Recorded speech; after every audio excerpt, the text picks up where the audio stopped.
Bonjour à tous et bienvenue sur Connaître le nucléaire.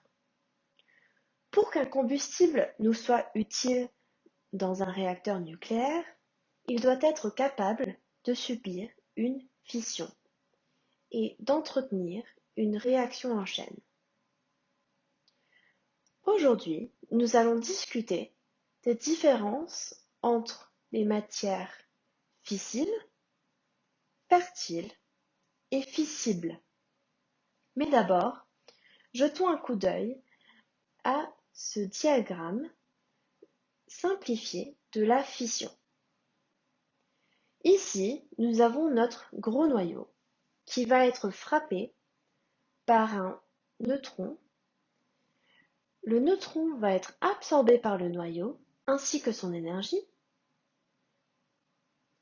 Cette absorption ou capture va provoquer la rupture des liaisons du noyau et il va se séparer en fissionnant en deux noyaux plus petits et en produisant de l'énergie. C'est cette énergie qui nous intéresse dans le cadre des réacteurs nucléaires et de l'énergie nucléaire. Maintenant, considérons les matériaux fissiles. Les matériaux fissiles peuvent subir la fission, mais seulement après avoir absorbé un neutron qui se déplace lentement. Parfois, ces neutrons lents sont aussi appelés neutrons thermiques. Les matières fissiles sont typiquement un nombre impair de neutrons et un nombre pair de protons. Et elles peuvent entretenir une réaction en chaîne. Un exemple parfait de matière fissile est l'uranium-235. Ensuite, nous avons les matières fertiles. Les matières fertiles ne peuvent pas subir de fission.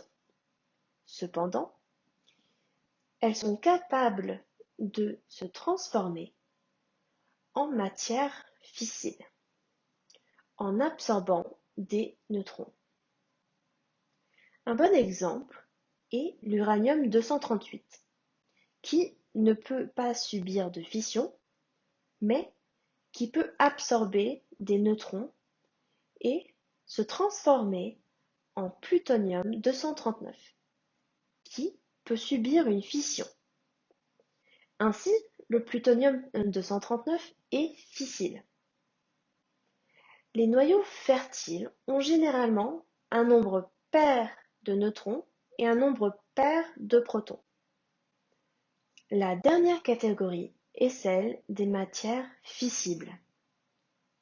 Les matières fissibles peuvent subir une fission après avoir absorbé des neutrons lents ou rapides. Ainsi, toutes les matières fissiles ne sont pas fissibles, mais toutes les matières fissibles ne sont pas fissiles. Maintenant que nous comprenons la différence entre ces trois matières, nous pouvons les utiliser pour approfondir notre connaissance du nucléaire.